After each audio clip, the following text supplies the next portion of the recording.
Halo warga intelektual sekalian. Guys, benarkah Amerika itu kehabisan amunisi?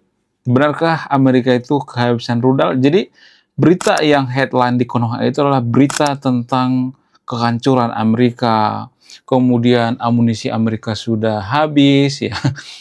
Pokoknya Amerika itu dikata-katain. Nah, yang jadi pertanyaan, benarkah Amerika kehilangan amunisi? Bagaimana fakta yang sebenarnya? Kemudian selain itu, berita yang headline di Konoha itu ada yang mengatakan bahwa Iran itu sebenarnya bisa kok menghancurkan kapal Indo-Amerika. Tapi ya, karena Iran itu tidak memprioritaskan. Iran memprioritaskan pangkalan militer Amerika yang ada di negara-negara Teluk, ya, di Qatar, Dubai, dan lain sebagainya. Ya, Iran itu sebenarnya bisa kok mengunci kapal induk Amerika yang ada di Selat Hormuz, tapi mereka tidak melakukan itu. Jadi ada berita-berita seperti itu. Nah, yang jadi pertanyaan, apakah ini hoax? Apakah informasi yang mengatakan bahwa Amerika itu sudah kehabisan amunisi, ya, sudah kosong itu, ya, sudah bangkrut? Apakah itu berita yang dilebih-lebihkan? Apakah ini hoax? Bagaimana fakta yang sebenarnya? Saya tidak berpihak pada siapapun di sini. Saya tidak berpihak pada Amerika, saya tidak berpihak pada Iran, saya tidak berpihak pada siapapun. Saya berpihak pada kejujuran. Kalau benar saya katakan benar, kalau salah saya katakan salah. Langsung saja kita ke pembahasannya. Mari kita gaskan.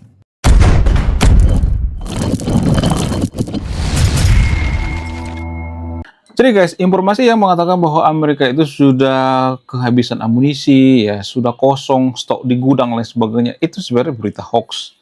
Kenapa saya mengatakan seperti itu? Karena Amerika itu kan punya sekutu. Jadi menurut data, jadi kita tuh bicara by data, ya, bukan ngarang, ya. Saya bukan pengamat abal-abal seperti di Konoha, enggak. Saya tidak mengatakan bahwa saya yang paling cerdas, enggak seperti itu. Tapi saya selalu bicara by data. Menurut data dari Reuters, Amerika itu bisa aja ngambil rudal dari negara-negara sekutu. Kalau kejadiannya terdesak, Amerika kan punya banyak sekutu kan? Ya nggak sih? Seperti Korea Selatan misalnya gitu ya. Turki misalnya, itu kan negara-negara sekutu kan. Prancis, Inggris, dan sebagainya. Mereka bisa bekerja sama kok.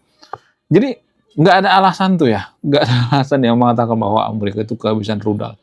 Ya boleh-boleh aja mungkin Amerika itu kewalahan dalam memproduksi rudal, tapi kalau ada yang mengatakan bahwa gudang mereka itu sudah kosong, itu salah total. Itu terlalu dilebih-lebihkan, itu hoax, ya, jangan dipercaya guys. Kenapa warga Konoha percaya dengan hoax seperti ini? Kenapa warga Konoha itu percaya dengan hoax murahan seperti ini? Alasannya itu karena dengan berita seperti ini, pendukung Iran itu senang gitu ya.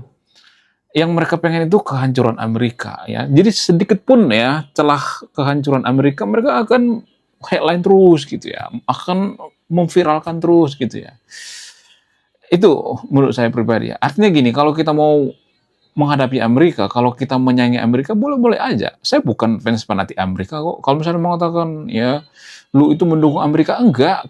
Kalau kita bisa menyayangi Amerika, ayo kita sayangi Amerika. Saya yang paling terdepan ya.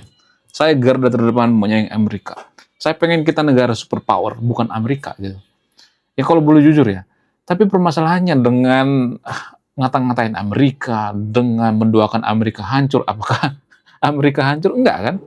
Apakah kita jadi negara maju, negara superpower kalau kita tiap hari ngata-ngatain Amerika, ya kemudian doain Amerika hancur gitu ya. Dari dulu kan warga Konoha atau pemuka agama di Konoha itu kan ngedoain kehancuran Amerika gitu. Dari dulu gitu. Tapi kok nggak hancur-hancur ya? Ekonominya makin oke gitu ya. AS dolar makin perkasa, ya rupiah makin anjlok.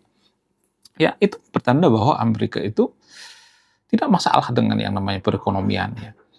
Mereka bisa kok beli senjata dari mana? Mereka punya duit kok ya. Itu yang jadi permasalahan. Lalu bagaimana dengan Iran?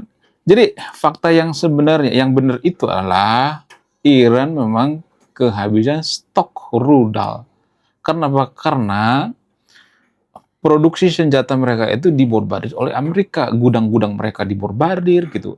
Ini nggak viral di Konoha. Kenapa? Karena kita menyaring berita yang sesuai dengan apa yang disukai oleh netizen Konoha gitu.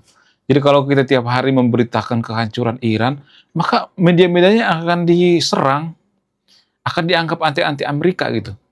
Jadi walaupun Amerika memborbardir Iran gitu ya, misalnya nih ada stok rudalnya dihancurkan dan sebagainya, ya kalau diberitakan terus gitu ya, di headline terus, maka warga Konoha akan ngata-ngatain ya medianya, "Oh kamu memberitakan, kehancuran Iran terus, jangan dong ya, lu harus memberitakan kehancuran Amerika.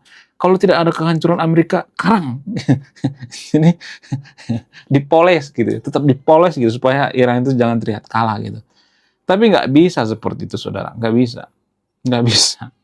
Dulu saya orang yang pertama kali mengatakan bahwa Hama itu akan dikalahkan oleh IDF atau tentara Israel. Dulu ya, tahun lalu tuh. Tapi nggak ada tuh satu orang pun yang percaya, nggak ada. Terus sekarang gimana? Dari mana saya tahu? Dari baca data lah. Saya bukan berpihak pada Israel, tapi saya baca data, baca statistik gitu ya, jurnal-jurnal, penelitian-penelitian gitu ya.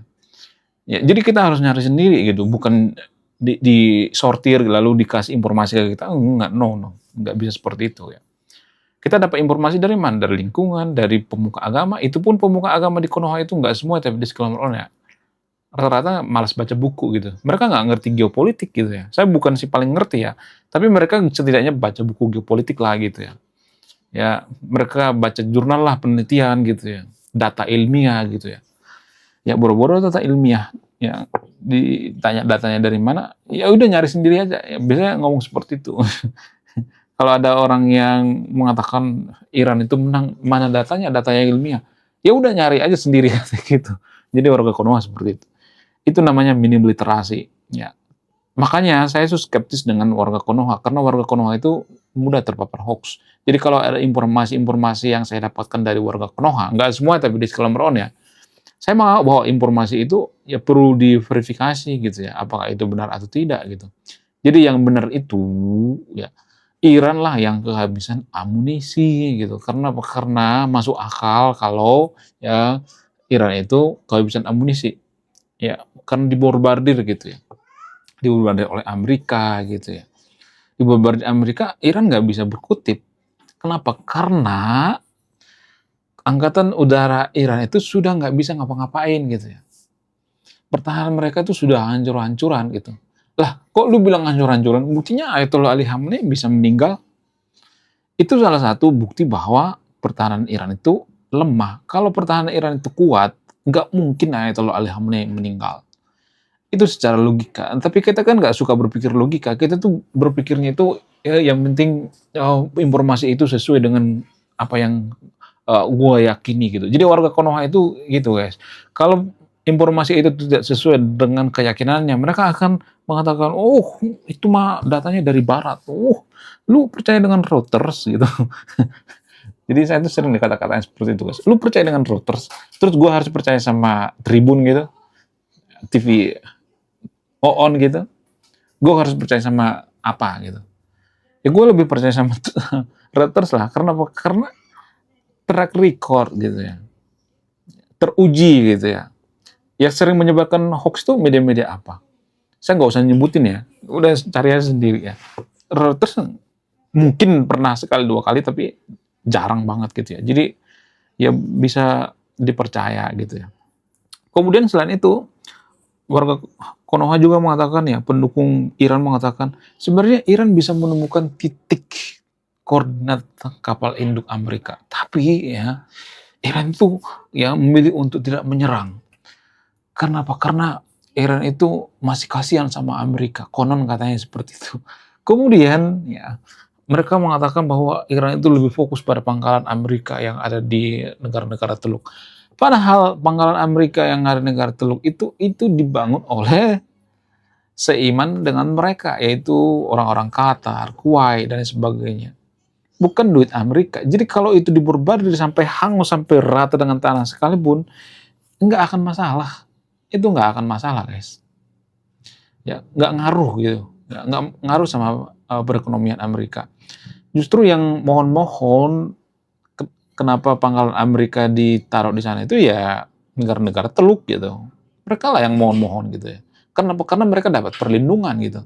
Perlindungan dari mana? Dari Amerika. Ya, dapat yang namanya oh, alat-alat militer yang canggih gitu ya, quiet cutter ya dan lain sebagainya dilindungi gitu. Jadi ada sebenarnya unsur bisnis di situ. Bukan masalah Amerika menginvasi negara-negara teluk, bukan seperti itu. Ada keuntungan di situ. Itu namanya kerjasama bisnis, bukan menginvasi secara langsung gitu. Enggak seperti itu ya. Kemudian ya, apakah benar Iran itu menemukan titik koordinat kapal induk Amerika yang ada di Selat Hormuz? Enggak. Itu enggak benar, guys.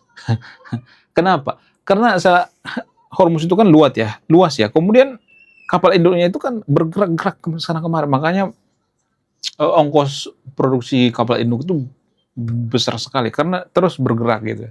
Kenapa harus bergerak terus? Kenapa nggak stay di satu tempat? Biar nggak bisa dilacak ya. Kemudian punya teknologi canggih gitu ya untuk mengecoh radar dan lain sebagainya. Ada banyak lapisan-lapisan di kapal induk Amerika. Belum lagi pesawat penghancur, belum lagi drone, belum lagi ada banyak sebenarnya. Belum lagi ada tentara di sana dipersiapkan. Ya, kalau kapal Indo Amerika itu dirudal 1, 2, 3 rudal nggak bakal hancur, masih tetap bisa beroperasi kecuali 100 rudal bisa lah gitu ya. Dan pernah dilakukan oleh Iran. Ini yang nggak dibongkar di media ya, makanya saya katakan kita itu sebenarnya disusupi oleh media-media yang sudah disaring. Jadi sebenarnya kapal Indo Amerika itu pernah diserang sama Iran. Ada sekitar 100 rudal, tapi berhasil dicegat semuanya gitu. Masih lapisan pertama langsung dicegat gitu. Dicegat menggunakan apa? Menggunakan pesawat tempur gitu ya. Bahkan kapten kapal induk Amerika itu santai-santai aja ngerokok-ngerokok gitu ya di kapal induk. Ya bahkan nggak sampai keringetan gitu ya. Karena kekuatannya gitu loh. Amerika bisa aja songong, tapi karena mereka itu punya teknologi. Artinya gini, kalau Amerika itu misalnya ngomongnya agak tinggi gitu ya, agak wow gitu ngomongnya. Tapi kerjanya juga gitu, mereka kerja keras. Amerika itu negara yang banyak bicara dan banyak kerja juga gitu ya. Konoha enggak. Konoha banyak bicara tapi enggak kerja gitu. Ya kan? Pengamat politik di Konoha itu, ya pengamat geopolitik di Konoha itu banyak yang malas baca buku, guys. Ya, mereka hanya ngata-ngatain Amerika gitu ya. Jadi tugas mereka itu yang pertama ngata-ngatain Amerika, kemudian memojokkan Israel, ya selesai ya, nggak ada yang lain. Ya itu yang susah kita pahami, guys. Kemudian selain itu, ya kalau saya perhatikan Iran itu sekarang kan sebenarnya sudah hancur berantakan ya. Cuman mereka nggak mau aja gitu ya, jujur gitu ya. Buktinya apa? Buktinya Presiden Iran 28 kali mengajukan resign terhadap Mojtaba Khamenei. Ada datanya tuh ya. Kompas juga ngomong seperti itu. Jadi kalau mau bantah pakai data ya, data yang ilmiah. Biasakan berdebat dengan data yang ilmiah. Menurut kalian gimana? Coba tulis di kolom komentar ya. Jadi pendukung Iran, mohon maaf ya, jangan kejang-kejang dulu ya. Jangan langsung kelejotan gitu ya. Kejang-kejang kelejotan berjemaah, jangan. Itu nggak boleh, guys. Lebih baik kita berdebat dengan fakta ilmiah gitu, data ilmiah. Itu lebih bagus daripada sedikit-sedikit yang salah itu Amerika, yang salah Israel gitu ya. Padahal kita juga salah kok gitu ya. Salah apa? Salah dapat informasi gitu ya. Harusnya kita nyari sendiri gitu ya. Ya, baca jurnal, penelitian. Ya, pekerjaan paling susah di Konoha itu adalah pekerjaan yang meneliti gitu ya. Kita tuh lebih suka baca kitab suci daripada data-data ilmiah. Data-data ilmiah itu sangat membosankan ya bagi warga Konoha. Menurut kalian gimana? Coba tulis di komentar ya. Saya akan berpihak di video ini, Anda yang menyimpulkan. Belum kita lanjut. Jadi guys, kemarin ada yang nanya, lu apa sih kontribusinya bagi negara ini? Kontribusi saya ini guys ya, nulis buku, judulnya Budi Tanpa Pekerti. Ini temanya bahas tentang agama. Kemudian sama luka. Kisah dalam buku ini ada seorang kiai bingung memilih antara menyelamatkan hutan atau menyelamatkan 1000 anak yatim. Link pembeliannya ada di pin komentar video ini. Oke guys, sekian video ini. Saya warga intelektual salam rasional.